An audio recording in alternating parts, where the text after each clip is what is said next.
So, good day, sir. Good day, everyone. For today, I'm going to talk about the flowchart. Introduction. A flowchart is a visual planning tool that shows the sequence of steps in a programming task.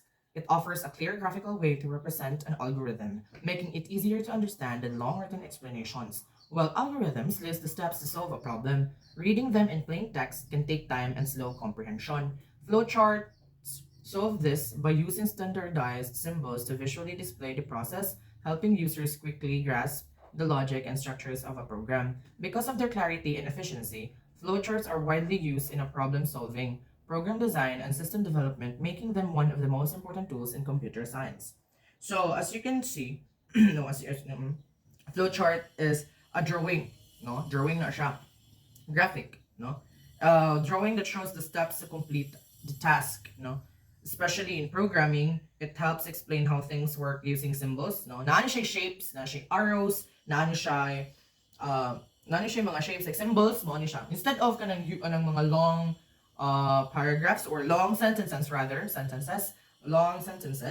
mo ani ang ginause sa flowcharts, no? Mga symbols, shapes, arrows to connect and to determine or to follow kuan procedures.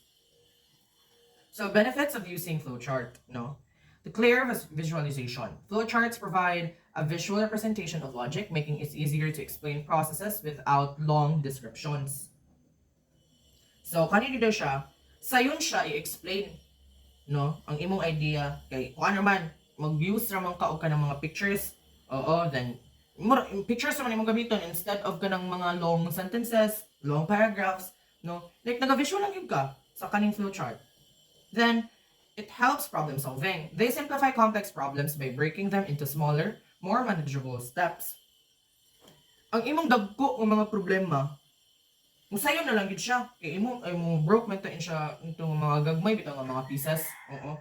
Nga smaller steps, no? Nga ang imong dako nga problema become easier with broken into smaller steps, no? Oo. Ang kaning effective documentation, useful recording program structure and logic for better understanding and future reference.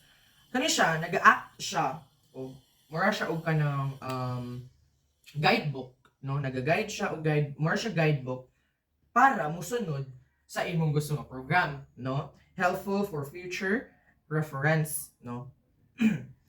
Simplifies coding. Once a flowchart is prepared, writing the actual code in any programming language becomes much easier.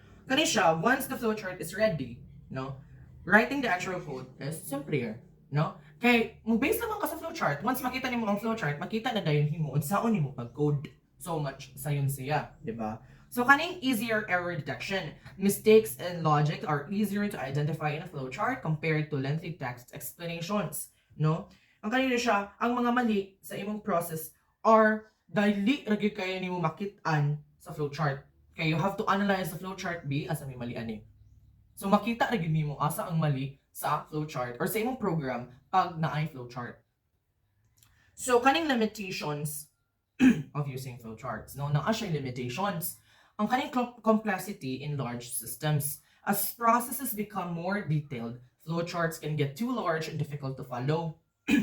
No, for big projects, no, naamang yung mga programs or mga codes ng mga big projects good, no, flowcharts can become too complicated to follow. Kaya tungod sa kadako sa imong projects, lisod na siya i-follow, no?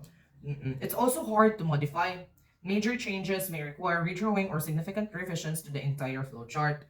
So, if you need to change something, if naagi daw kay i-change, no? If na kay i-change, you might have to redraw the whole thing. So, maogi na siya, no? Maupod ni siya ang sa flowchart. If naa kay kanang i-change, magbalik yun ka, imag yung i-redraw. So, kani pong not directly machine readable. Flowcharts are designed for human understanding and cannot be processed by computers. Mao po ni siya.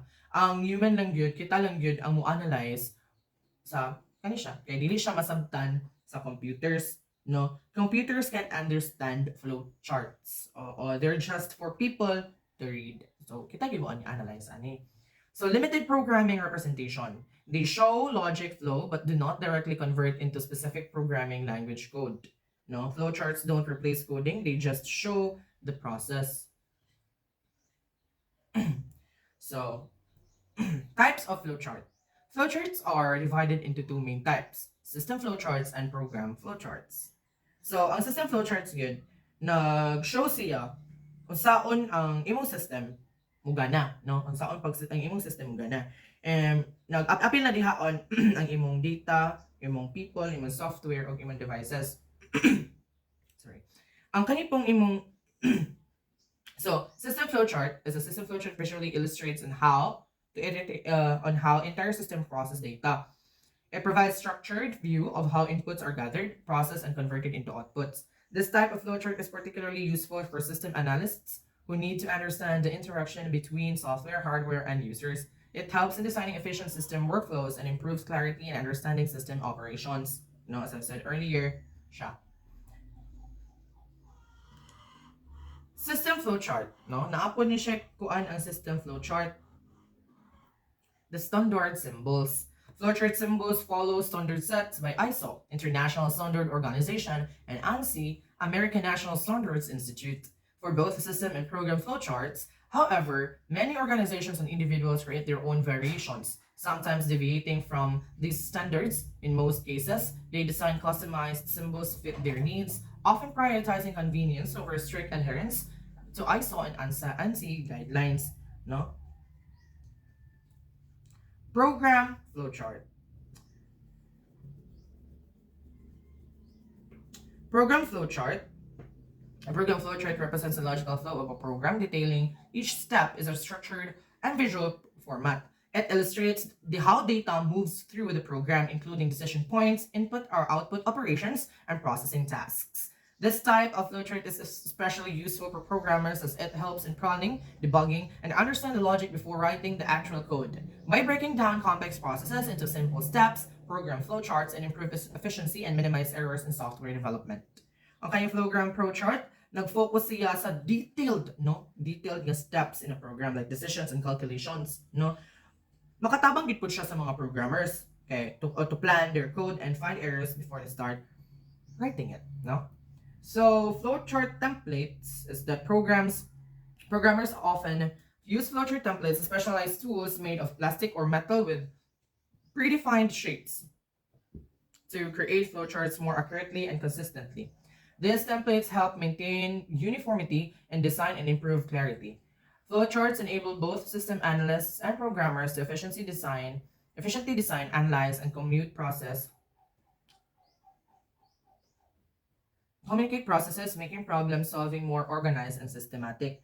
Kani po siya, ang kaning template, mula na siya og tools, no? Tools lang yun siya, like stencils, where pre-made shapes to help draw flowcharts neatly. They make sure your flowchart looks clean and organized.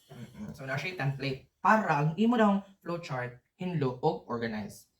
So, symbolic terms and usage. Understanding symbolic terms and their usage is essential when creating a flowchart. Each symbol in a flowchart represents a specific function or action, helping to visually depict the logical flow of a program or system. The terminal symbol, for example, marks the start and end of a process, while the process symbol represents operations such as calculations and assignments. Other symbols like decision symbols, input-output symbols, and connectors also play a crucial role in the structuring of flowchart. Although the positioning of most symbols can vary, the placement of the terminal symbol is generally fixed at the beginning and end of the flowchart. Familiarizing oneself with these symbols ensures clarity, consistency, and accuracy in flowchart, making it easier to design, analyze, and communicate processes effectively. By understanding symbolic terms and their current usage, programmers are system analysts that create structured and well-defined flowchart that enhance problem solving and streamline workflow processes. No?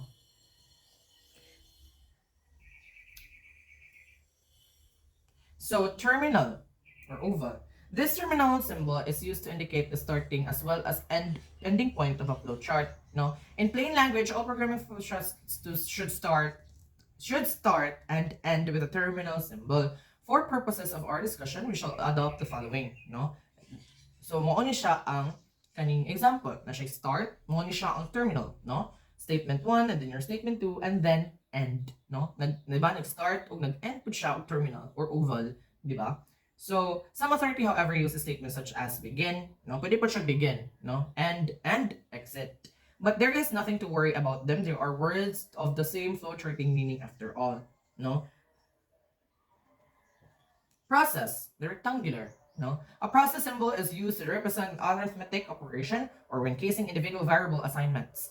This rectangular shape is the most frequently used symbol in flowcharting. However, these process boxes may contain only one mathematical equation. This means if there are two or more independent mathematical calculations to be made, each calculation must use one process box. The same is true when assigning data variables and processes box for each assigned variables. So, kaning process symbols, no, shows an action.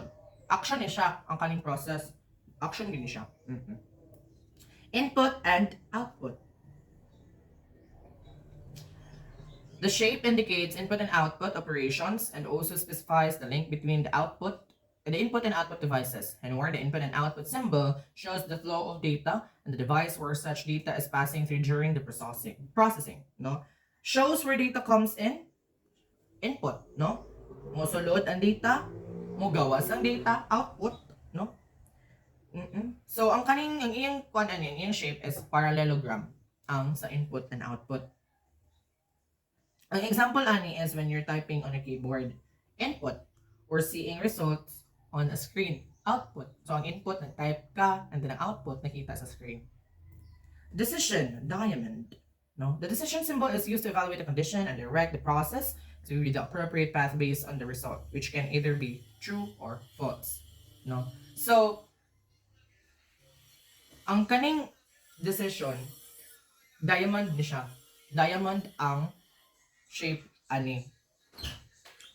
It is also used to ask, no? Nag-ask gani siya og yes or no question. Based on the answer, the process follows a different path. So kaning decision, diamond ang iyang shape, tapos ang iyang yung kuan ani is like nag-ask siya question nga yes or no.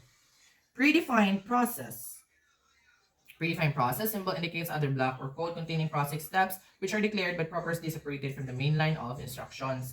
So, kani siya, it represents, nag-represent siya subroutine or mini program that's part of the bigger program. It keeps the main flowchart simple and separating detailed steps. Preparation, the hexagon. The preparation box is used to declare multiple variables in a flowchart, no? Ang kaning preparation or hexagon used to declare variables, no? Ang katong sa diamond, ga-ask siya question, pero ang kaning sa hexagon, nag-declare siya og variable. No, it appears right after the start symbol. No, as you can see in the example, naan siya sa start. After sa start is ang hexagon na dayon, no? On-page connector, the small circle. The on-page connectors is a small symbol used to indicate a jump from one point to another on the same page. These connectors are labeled with number or uppercase letter to match the points they connect. So kani siya, here yung gi-connect ang same page. No, kanilang yun siya. Muna gina siya. Here yung gi-connect ang same page. Off-page connector or pentagon. The off-page connector is a small pentagon shape symbol used to indicate a jump from one page to another in a flowchart. No? Magamit din siya sa flowchart nga continue ang katong small circle, no? Ang katong small circle kay ni-connect siya steps on the same page. Same page, no? Ni-connect siya on same page. Pero ang kaning pentagon off page is on a different page. Ni-connect siya pero in a different page, no? Next is flow line, the arrow.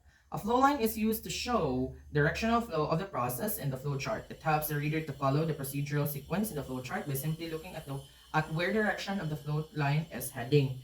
So, kaning flow line, direction lang yun siya. Makita lang yun siya. Start, arrow, then the hexagon, no?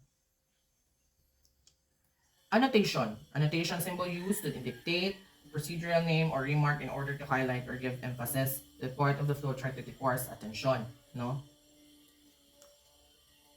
Then, ano siya ang labels and notations. As previously stated, symbols must contain appropriate labels and notations to give flowchart with full meaning. So, ano siya ang mga labels, ang iyang notations. So, reiterating algorithm. At this point, this is crucial to focus on the flow of logic and the flowchart. By now, you should be familiar with various flowchart symbols, their uses, and the labels and notations that help describe the steps involved. So that's it. Thank you, and God bless us all.